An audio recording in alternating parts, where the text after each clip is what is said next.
Hey there. So we went through the first of Daniel's visions, and he learned a lot. I mean, most of the stuff still hasn't happened that Daniel foresaw. We'll go and finish it, so we can finish this up, so we can start our Revelations series next time. All right, let's go over here, and this is Daniel 10. In the third year of Cyrus, king of Persia, a revelation was given to Daniel, who was called Belteshazzar. This message was true, and it concerned a great war. The understanding of the message came to him in a vision. At that time, I, Daniel, mourned for 3 weeks. I ate no choice food, nor meat or wine that touched my lips. I used no lotions at all until the 3 weeks were over.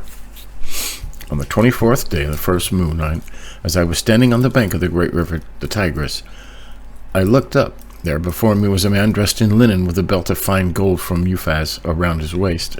His body was like topaz, his face like lightning, his eyes like flaming torches, his arms and legs were like the gleam of burnished bronze, and his voice like the sound of a multitude.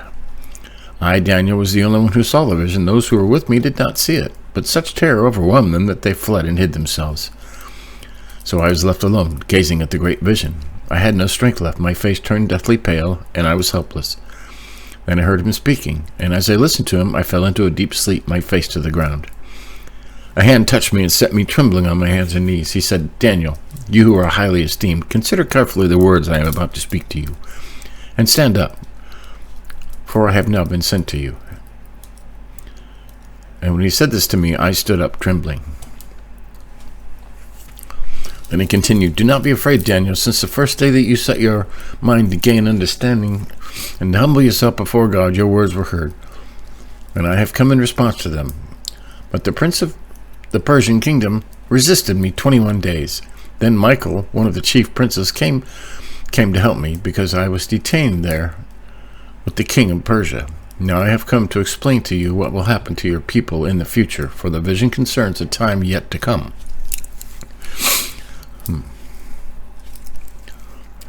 Chief Princess Michael. This is a little confusing because, I mean, usually it's Gabriel that speaks to him. And it doesn't say this is Gabriel. I don't know. Okay. While he was saying this to me, I bowed my face toward the ground and I was speechless. Then one who looked like a man touched my lips, and I opened my mouth and began to speak. I said to the one standing before me, I am overcome with anguish because of the vision, my lord, and I feel very weak. How can I, your servant, talk to you, my lord? My strength is gone and I can hardly breathe. Again, the one who looked like a man touched me and gave me strength. The one who looked like a man. I think this is Jesus. Do not be afraid, you are highly esteemed, he said. Peace, be strong now, be strong. When he spoke to me, I was strengthened and said, speak, my lord, since you have given me strength. So he said, do you know I have come to you? Soon I will return to fight against the prince of Persia, and when I go, the prince of peace will come. We know the prince of Greece will come. But first I will tell you what is written in the book of truth. No one supports me against them except Michael, your prince. Oh, go away. And in the first year of Darius of Mede, I took my stand to support and protect him. Now I tell you the truth. 3 more kings will arise in Persia, and then a 4th. Who will be far richer than all the others. When he has gained power by his wealth, he will stir up everyone against the kingdom of Greece. Got an itch.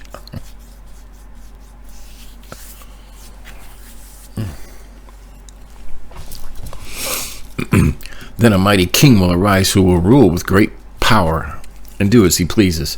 After he has arisen, his empire will be broken up and parceled out towards the 4 winds of heaven. It will not go to his descendants, nor will it have the power he exercised, because his empire will be uprooted and given to others. I mean, whether this is historical fact or stuff yet to happen, I'm not sure. I mean, there's been a lot of uprisings and falls. I mean, there was Napoleon, and there was Hitler, and there was, lots of nations that were, broken up. The Romans, okay, hadn't happened yet. They took over most of the world. So, and this was long before that. The king of the south will become strong, but one of his commanders will become even stronger than he and will rule his own kingdom with great power. So a kingdom of the south will become strong, but one of the commanders of his army will start his own army. Scorpion King or something. Does that sound familiar? After some years, they will become allies. The daughter of the king of the south will go to the king of the north and make an alliance. But she will not retain her power, and he and his power will not last. In those days she will be betrayed, together with her loyal escort and her father, and the one who supported her. Cleopatra. Well, who knows? One of her family line will arise to take her place. He will attack the fortresses of the king of the north and enter his fortress. He will fight against them and be victorious. He will also seize their gods, their metal images, their valuable articles of silver and gold, and carry them off to Egypt. For some years he will leave the king of the north alone. Then the king of the north will invade the realm of the king of the south, but will retreat to its own country. His sons will prepare for war and assemble a great army which will sweep like an irresistible flood and carry the battle as far as his fortress. Then the king of the south will march out in a rage and fight against the king of the north, who will raise a large army, but it will be defeated. When the army is carried off, the king of the south will be filled with pride and will slaughter many thousands, yet he will not remain triumphant. For the king of the north will muster another army larger than the first, and after several years he will advance with a huge army fully equipped. In those times many will rise against the king of the south. Those who are violent among your own people will rebel in fulfillment of the vision, but without success. Then the king of the north will come and build up siege ramps and will capture a fortified city. The forces of the south will be powerless to resist. Even their best troops will not have the strength to stand. The invader will do as he pleases. No one will be able to stand against him. He will establish himself in the beautiful land and will have the power to destroy it. He will determine to come with the might of his entire kingdom and will make an alliance with the king of the south. He will give him a daughter in marriage in order to overthrow the kingdom. But his plans will not succeed or help him. Then he will turn his attention to the coastlands and will take many of them. But a commander will put an end to his insolence and will turn his insolence back on him. After this, he will turn back towards the fortresses of his own country, but will stumble and fall to be seen no more. His successor will send out a tax collector to maintain the royal splendor. In a few years, however, he will be destroyed, yet not in anger or in battle. He will be succeeded by a contemptible person who has not been given the honor of royalty. He will invade the kingdom when its people feel secure, and he will seize it through intrigue. And an overwhelming army will be swept away before him.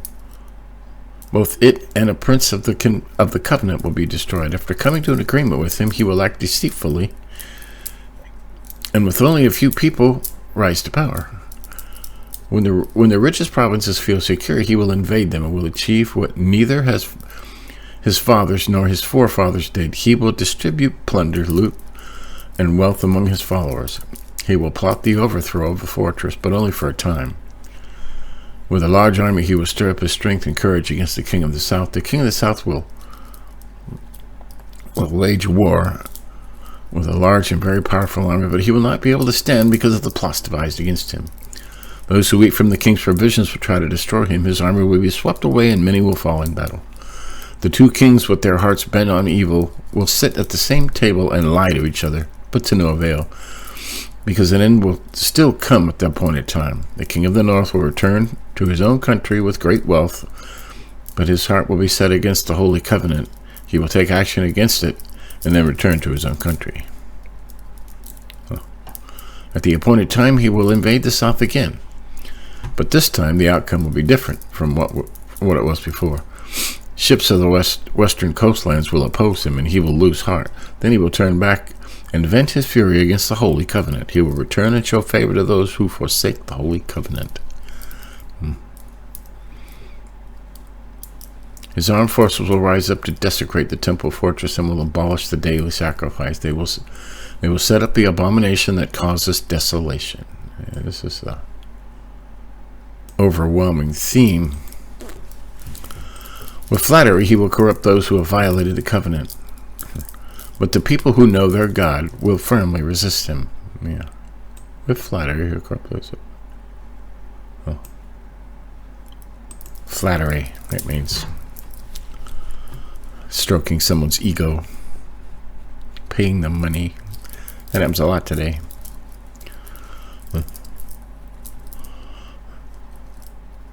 Those who are wise will instruct many, though for a time they will fall by the sword or be burned or captured and plundered. Wow. When they fall, they will receive a little help, and many who are not sincere will join them.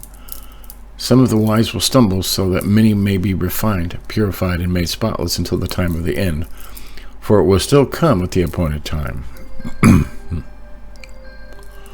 king who exalts himself. The king will do as he pleases. He will exalt and magnify himself above every god, and will say unheard of things against the God of gods. He will be successful until the time of wrath is completed, for what has been determined must take place. He will show no regard for the gods of his ancestors, or for the one desired by women. Nor will he regard any good, but will exalt himself above all. Instead of them, he will honor a god of fortresses, a god unknown to his ancestors, he will honor with gold and silver, with precious stones and costly gifts. He will attack the mightiest fortresses with help of a foreign god, and will greatly honor those who acknowledge him. He will make them rulers over many people, and will distribute the land at a price.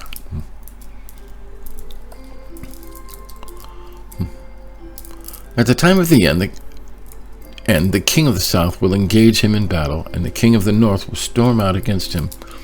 With chariots and cavalry and a great fleet of ships, he will invade many countries and sweep through them like a flood. He will also invade the beautiful land. The beautiful land.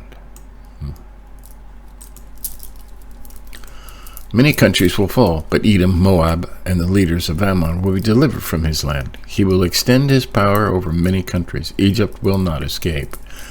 He will gain control of the treasures of gold and silver, and all of the riches of Egypt, with the Libyans and the Cushites in submission. But reports from the east and the north will alarm him, and he will set out in great rage to destroy and annihilate many. He will pitch his royal tents between the seas at the beautiful holy mountain. Yet he will come to his end, and no one will help him. Know who he's talking about yet? Not me either. Okay, this is about the end times, and we'll see. At that time, Michael, the great prince who protects your people, will rise. There will be a time of distress such as not happened from the beginning of nations until then. But at that time, your people, everyone whose name is found written in the book, will be delivered. See, this is kind of important. This is the end time. Okay, we're going to highlight this whole thing. Okay. At that time, Michael, and we were just talking about at the time of the end, the king of the south will engage him in battle, and the king of the north will storm out against him with chariots and cavalry and great ships, and many countries will fall. Some will be saved. He will come to his end, and no one will help him. Okay. At that time, Michael, the great prince who protects your people, will arise. There will be a time of distress such as not happened from the beginning of nations until then. But at that time, your people, everyone whose name is found in the book, will be delivered. You see, this kind of talks about the tribulation. Okay. And we'll make that pink. Okay. Okay. Yeah. But at that time, your people, there will be a time of distress such as has not happened from the beginning of nations until then. But at that time, your people, everyone whose name is found written in the book, will be delivered. Multitudes who sleep in the dust of the earth will wake, some to everlasting life, others to shame and everlasting contempt. Those who are wise Those who are wise will shine like the brightness of the heavens, and those who lead many to righteousness like the stars forever and ever. But you, Daniel, roll up and seal the words of the scroll until the time of the end. Many will go here and there to increase knowledge. So, this is the end time. And this hasn't happened yet, but this is interesting. There will be a time of distress such as has not happened from the beginning of nations until now. I mean, it could be now, it could be worse, but I think we're getting close, There will be a time of distress, but at that time, your people, everyone whose name is found written in the book, will be delivered. Okay?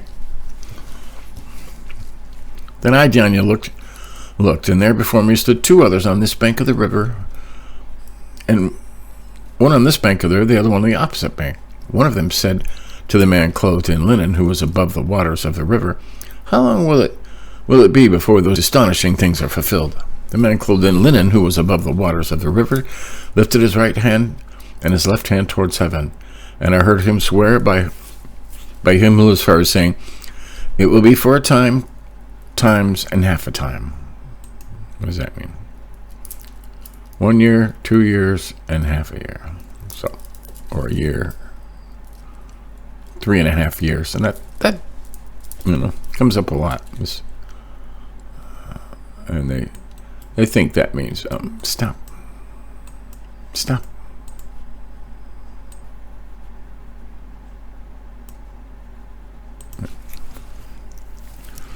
When the power of the holy people has been finally, when the power of the holy people has been finally broken, all these things will be completed.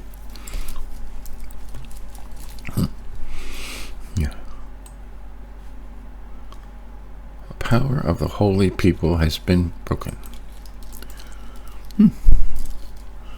I heard, but I did not understand. Yeah, me too. So I asked my Lord, what will the outcome of all this be?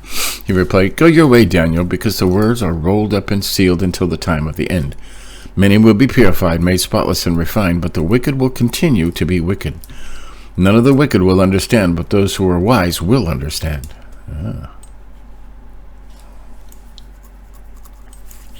He basically said, don't think about it right now. Those who are wise will understand.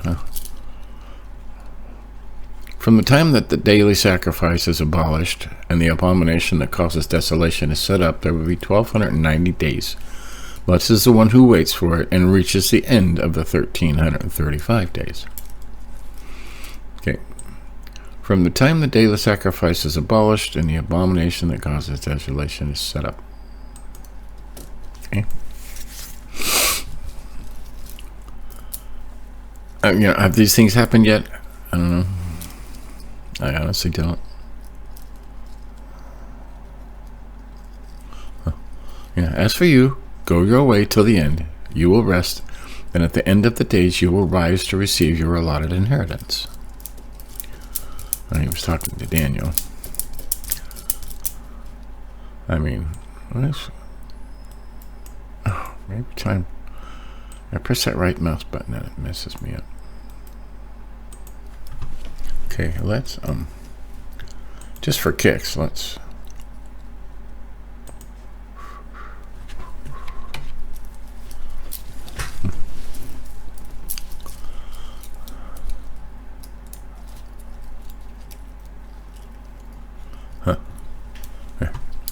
Now this one says, I don't know who this is from, but the abomination that causes desolation is a biblical phrase that refers to something or someone that violates or desecrates the Jewish temple or Holy Land and leads to its rejection, abandonment, or destruction.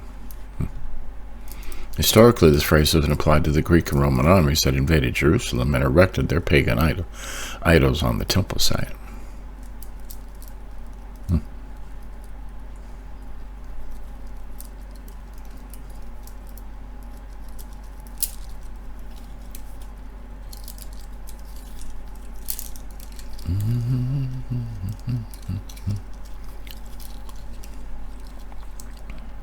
We're just looking here. Yeah.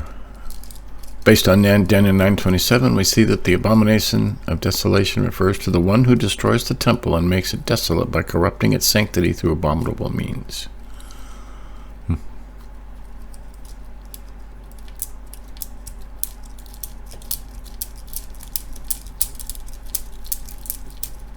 So, I mean, and the temple was destroyed, right? It hasn't been rebuilt yet. And when we get into Revelation, they'll say the temple will be rebuilt. And when they start rebuilding the temple, that's when a sign of the end of times is coming. So we're kind of in the middle of this whole thing, you know?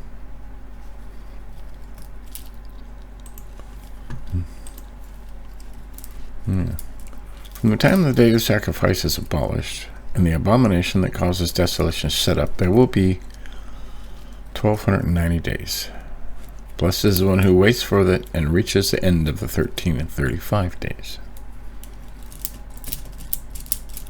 Okay, now this is something, I mean, it could have been something that already happens, because this is,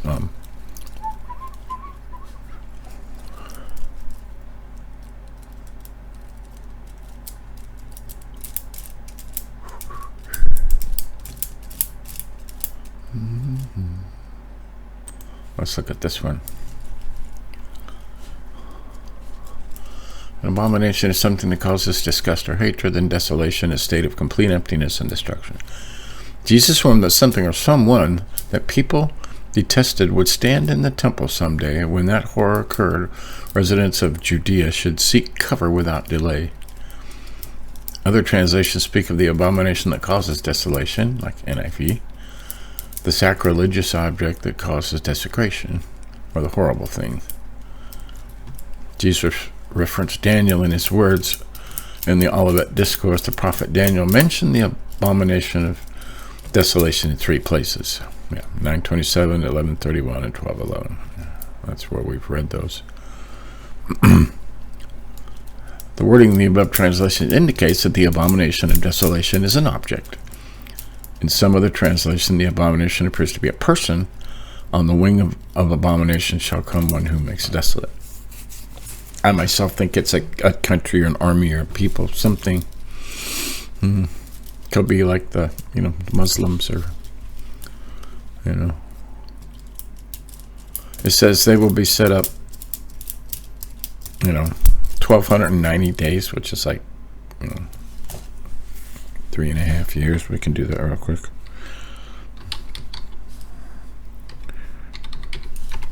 Yeah, about 3.5 years, which is seems to be the running theme in Daniel's 3.5 years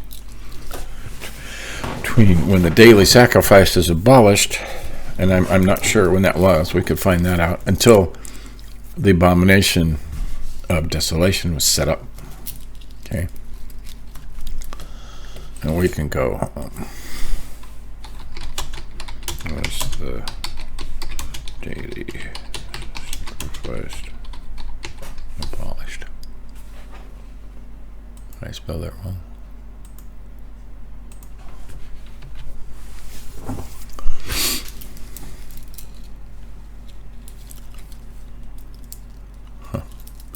You see, the daily sacrifice of a lamb twice a day, morning and evening, on the altar of the Jewish temple in Jerusalem ended in 167 BCE when Antiochus IV, the king of the Greek, secluded dynasty which ruled Palestine, put an end to the practice.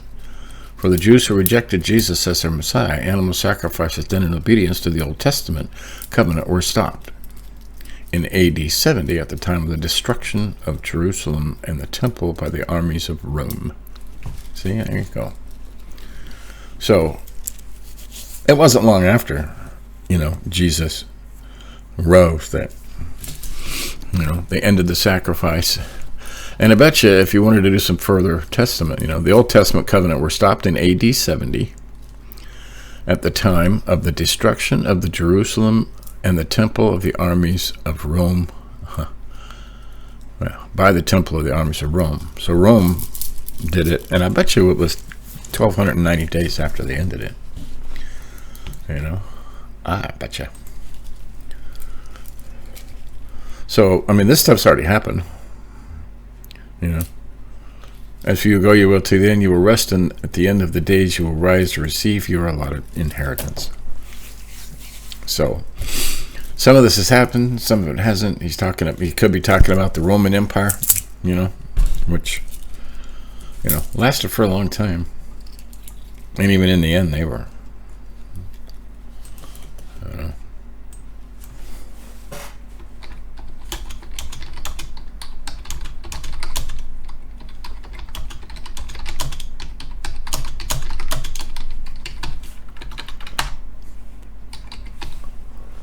So, who was the king of the south and the king of the north? Let's just see what people think. Daniel 11.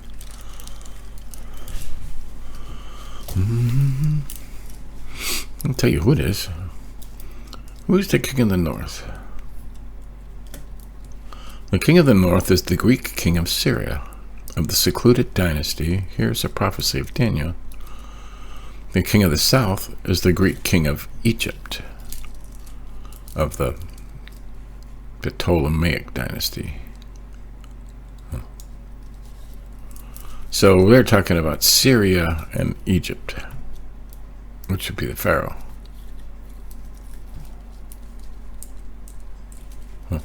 Yeah, and they say with some certainty, the king of the south is the Greek king of Egypt.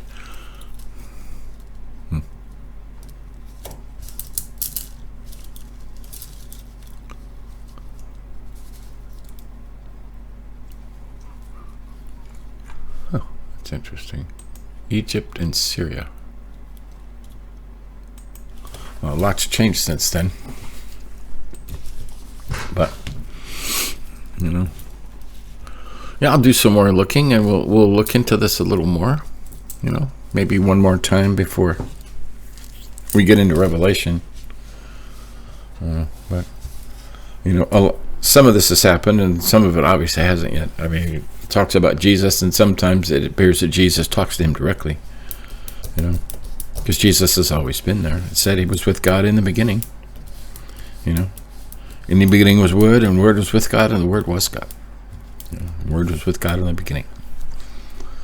So, yeah. So that's interesting. Like I said, this is our last study of Daniel, and there's a lot in there.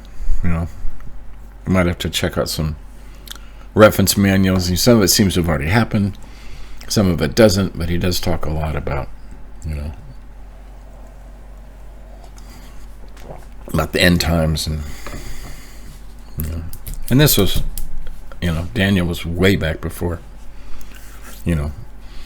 I'm not sure if it was before Egypt, but it could have been. I'm pretty sure it was before Egypt and the capture of the Israelites for 400 years and the Egyptian rules and stuff. But yeah, amazing. So this is supplemental to the last chapter of Daniel, which talks about the future, and we're going to be using a site called the BlueLetterBible.org, which is David Gusick does a study on it, and we're going to go through chapter 12,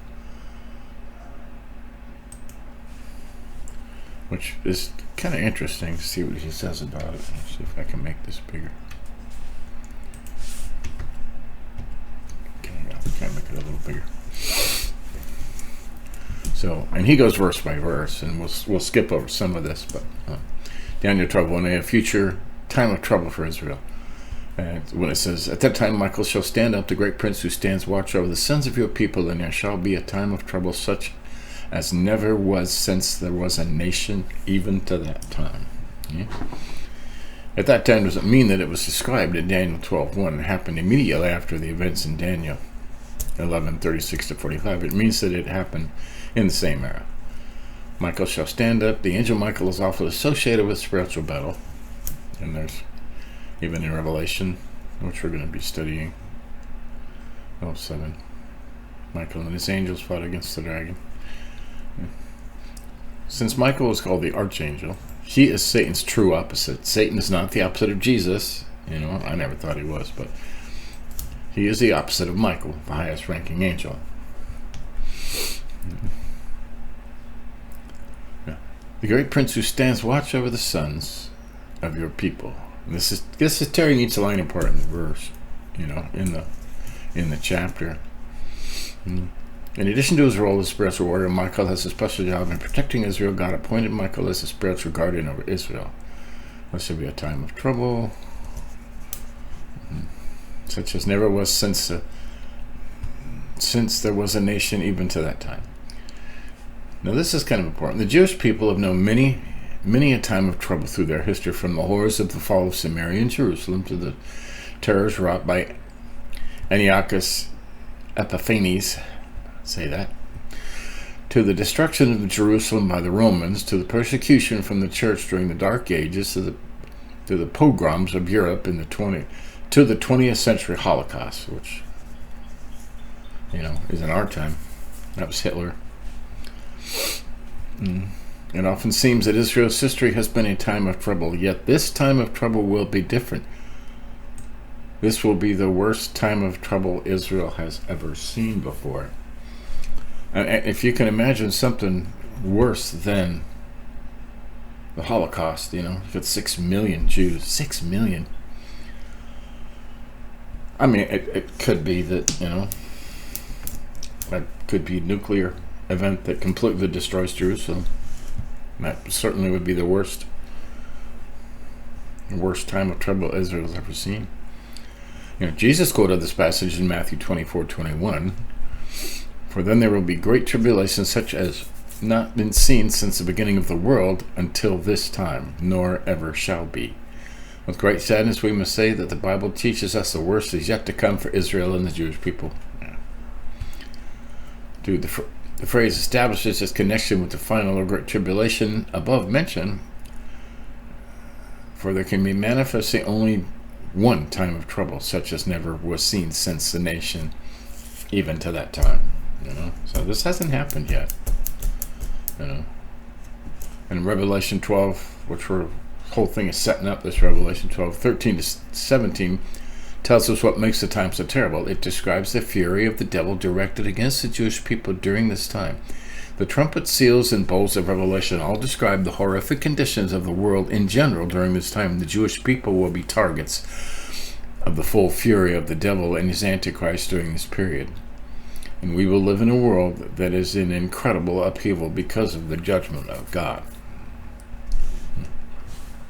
A lot of people feel we're getting close. For the Jew has always been a target of Satan. He has sought to destroy them because he knew that God has ordained to accomplish his purposes through this nation. And thus Satan has attempted in times past to destroy the nation of Israel in order to thwart the purposes of God. Yep, he never stopped. He never gives up. And they're still in verse 1b. A promise of deliverance. At that time your people shall be delivered, everyone who is found written in the book. Okay. Despite the terrors of that time, deliverance is assured. No matter how great the attack is against the Jewish people, God promises to preserve them. He will never break his promise to Abraham, and I will establish my covenant between me and you and your descendants after you in their generations for an everlasting covenant. That means he doesn't ever give up. To be a God to you and your descendants after you. That was in Genesis. Everyone who is found written in the book, this promise of deliverance is not for every last person of Jewish heritage, but for those who are found written in the book. Not every person of Jewish heritage will be saved, yet Israel as a whole will be known as a people who trust in Jesus as their Messiah. A lot of Israel doesn't. And truly turn to the Lord. The resolution of a resurrection. This is just going into verse 2. The resurrection of the dead, and many of those who sleep in the dust of the earth shall awake, some to everlasting life, some to shame. Okay.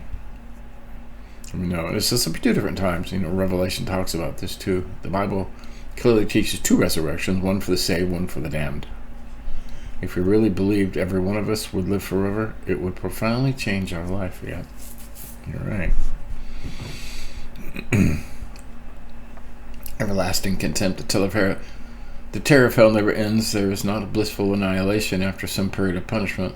This passage denies a rising doctrine within the church, a modified annihilationism that teaches that unjust sinners are sent to hell and they suffer torment for a while, but then their beings perish for eternity. It does clearly say that if you're bad and you go to hell and lake of fire, it never ever ends. It's hard to fathom, forever like that. In Revelation 20:10, it also certainly describes eternal punishment for the devil and the Antichrist. There would be no way possible in the Greek language to state more emphatically that everlasting punishment of the lost than here in mentioning both day and night and the expression forever and ever, literally to the ages of ages. 3. Logically, hell must be eternal because it is where imperfect beings must pay a continual penalty for their sins because they cannot ever make a perfect payment. Many of those who sleep in the dust of the earth shall wake. The scriptures as a whole teach us that there are not only many resurrected, the evidence that the Hebrew word for many in Daniel 12:2 can also be used for all. The emphasis is not upon many as opposed to all, but rather on the numbers involved. As well, the Bible states that all are raised, but not all are the same time in the same manner. And that's in Revelation 20. The wicked shall also come forth by another principle and for another purpose. They shall come out of their graves like filthy toads against the terrible storm. Yeah. Weird. Daniel 12:3, promise for the righteous. Those who rise will shine like the brightness of the firmament. Stars, that's what the firmament is. And those who turn many to righteousness like the stars forever and ever. Those who are wise will shine like the brightness of the firmament. Those who live in God's wisdom will shine despite the entire calamity, all the difficulty coming upon Israel. God has those who are wise, and they shall shine. And those who turn many to righteousness like the stars. Here the wise among God's people are those who turn many to righteousness. All God's people are like stars in the sense that they radiate light and help others to see and find their way. But certainly those who turn many to righteousness shine even more brightly, helping even more people to see the light and find their way.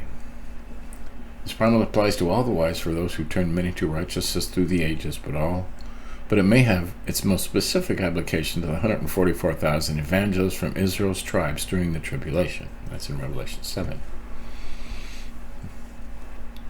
Forever and ever, what that means. Conclusion of the book, 12:4. Instructions to seal the book. But you, Daniel, shut up the words and seal the book until the time of the end. And many shall run to and fro, and knowledge shall increase. So, he was told, to shut the book up and put it away. We must wait till the time of the end. It appears from the following calculations will not arrive. The time of them will not arrive before the 20th century. We see here the reason why these prophecies are at present so imperfectly understood. God has sealed them. Many shall run to and fro, and the knowledge shall increase. Here Daniel describes this characteristic of the time of the end. Many take his prediction as being fulfilled in the travel, run to and fro, and information explosions. Knowledge shall increase over modern age. Many run to and fro. This has more the idea of searching after knowledge rather than rapid forms of transportation. The idea that his people would run to and fro trying to find answers to important questions, especially in reference to future events. The correct sense is that many shall search it through and through, and that as a consequence, knowledge of the book itself shall be increased. Which is what we're doing now, right? Shut up the words and seal the book. Daniel has revealed enough to us so that the book can be sealed. From Daniel 11:36-12:3, we see a world ruler utterly opposed to God, a world religion based on the abomination of desolation, which is the person who destroys the temple and sets himself up as God. Which could be the Romans, because they did destroy the temple.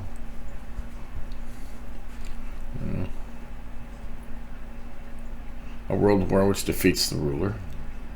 A great time of tribulation for Israel, lasting 3.5 years. Deliverance of the people of God after the tribulations. Resurrection and judgment. The rewards of the righteous. That's what we've seen throughout the whole book. Okay. Yeah. Daniel 12, 5-7. How long will this time be? Yeah. The two others, one is on the riverbank, there were two people on either side of the riverbank. Daniel is back to the riverbank, first mentioned in Daniel 10:4. The visions of Daniel 10:12 all took place as Daniel stood on this riverbank. The chapters 10-12. One said to the man clothed in linen, "How long shall the fulfillment of these wonders be?" Seemingly these other men on the riverbank were angels. One angel asked the other, not for the benefit of the angel, but for Daniel's benefit and our benefit. That's when he held, the one in the center held up his right and left hand and swore by God, by him who this rather in a solemn oath. When the angel announced that the time of the world would last 3.5 years, a time, times, and half a time. The prediction was emphasized by the solemn oath, and the miracle accomplished the words, "Who was above the waters of the river?" The angel walked on water, and he told the other angel and Daniel that these things would happen within a 3.5 year period. This 3.5 year period is well known in other passages of biblical prophecy. Daniel 7:25 described as a period that the saints were given to the Antichrist's hands, and described as the period between the breaking of Antichrist's covenant with Israel and the erection of the abomination of desolation, described as the duration of the time of trouble for Israel. In Revelation, it's described as the period that the holy city will be tread underfoot by Gentiles. In Revelation 11:3, described as a period of ministry of the two witnesses. That's something we'll get into. And a lot of people think those two witnesses are Elijah and the other prophet who didn't see death, because it says every man is appointed to die once, and they didn't. So a lot of people believe that they'll come back and they will be the witnesses and they will be killed then. Revelations 12:14 describe it as a period of Israel. Perhaps only its remnant is preserved by God in the wilderness. Revelation 13 describe it as a duration of Antichrist's authority to rule, persecute, and blaspheme. Taking all these together, we are obviously dealing with at least with the last half of Daniel's 70th week, the Great Tribulation. We know very little about the first half. When the power of the holy people has been completely shattered, all these things shall be finished. The people of Israel will seem completely crushed as these things end, but at that time, the Messiah, upon whom they will trust before he returns, will return to rescue them. It's hard to believe all of Israel turning to Jesus, but what's left? Yeah. Just Daniel 8. How long will it all turn out? Yeah. Discomfort says Daniel didn't understand it all either, even though he heard it all firsthand. What should be the end of these things? Perhaps Daniel asked this question because he was anxious and he understood just how terrible a time the trouble would be. Answer: God will purify and preserve his people, and he will set a limit of days to the time of trouble. And he said, he told Daniel to go his way and close up the books. It'll be okay. Go read Daniel. Commanded to go your way is literally meaning to go, but not meant physically. The angel told Daniel to make a mental departure from the questioning. More details will be revealed later, but Daniel must be content with what God has revealed thus far. For the words are closed up and sealed till the time of the end. Daniel must make a mental departure from his questioning because the revealing of these things will not come till the end of the end. Until then, there is a sense in which these prophecies are closed up and sealed. We shouldn't think that there was no instruction, nor blessing, or no benefit in these words for any generation until the time of the end. But the meaning of these prophecies would be less mysterious at the time of the end. The massive interest in prophecy and the incredible development and understanding of biblical prophecy in the last 150 years should make us see that we are truly at the time of the end. One of the common arguments against some understandings of biblical prophecy is your ideas are new. The early church or Christians through the ages didn't teach these things. Your ideas are wrong because they were new. But this word to Daniel, that the words are closed up and sealed till the end of the end, should make us think differently. Additionally, we look at church history and we see that God has successfully had the church focus on specific areas of doctrine at different periods. Our present understanding of many areas of biblical teaching were only most carefully and precisely defined after God had appointed the church to focus on that doctrinal area. And he goes through different, for example, the 2nd century through 4th century, the church focused on the doctrine of Scripture. The 4th century is focused on the doctrine of God and the Trinity. The 5th century, the focus is on the doctrine of Christ. 5th through 7th century, the focus is on the doctrine of man. In the 15th and 17th century, the focus is on the doctrine of salvation. In the 16th and 17th century, focuses on the doctrine of the church. So it should not surprise us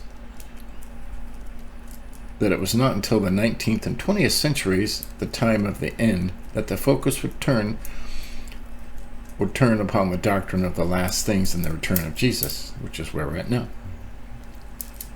Time of the end. Many shall be purified and white and refined. This is another prediction for what the future to Daniel, because this degree of purification is only possible after the finished work of Jesus on the cross. But the wicked shall do wickedly.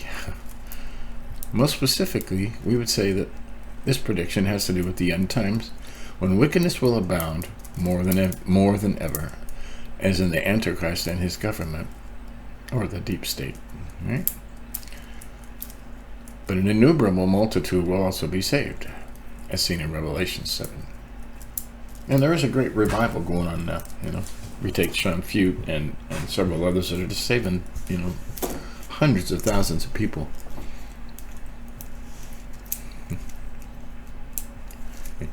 And from the time that the daily sacrifice is taken away, which we have already, found out that was in, like, the Romans did, it was like AD 70, and that's when the temple was destroyed, 3.5 years later, and he put himself in the place. And from the time the daily sacrifice is taken away and the abomination of desolation is set up, that shall be 1,290 days. This was an amazingly specific prophecy. Daniel said that from that time, the abomination, you can simply start marking off your calendar to the final consumption of all things, 1,290 days later. This is why Jesus pointed to Daniel's prophecy and the abomination of desolation as a sign that would mark the immediacy of his return. Blessed is he who waits and comes to 1,335 days. It's difficult to say what the relationship is between 3.5 years mentioned in many places and the 1,335 days mentioned here. One could say that at the end of the 1260 days, Jesus returns, and at the end of the 1290 days, his government is officially installed. At the end of 335 days, the nations are judged. Who knows? It is quite possible that this period of judgment of those who have lived through the tribulation period and have survived somehow during this Holocaust, when God's judgment will be poured out upon the earth, when they are brought to stand before Jesus at this judgment, that this judgment of the Lord will take a 45-day period. Will you go your way till the end? So, there you have it. And that is man, 12. And that's the last one. There's no next chapter. Okay, now it goes into Hosea. But yeah, we're going to end there, and next time, hopefully I brought some clarity to you. Next time we will start in Revelations, and we'll refer back to this stuff, because it did all start with Daniel, right? But we look forward to starting our study in Revelations. Until next time, keep the faith, keep reading, pray.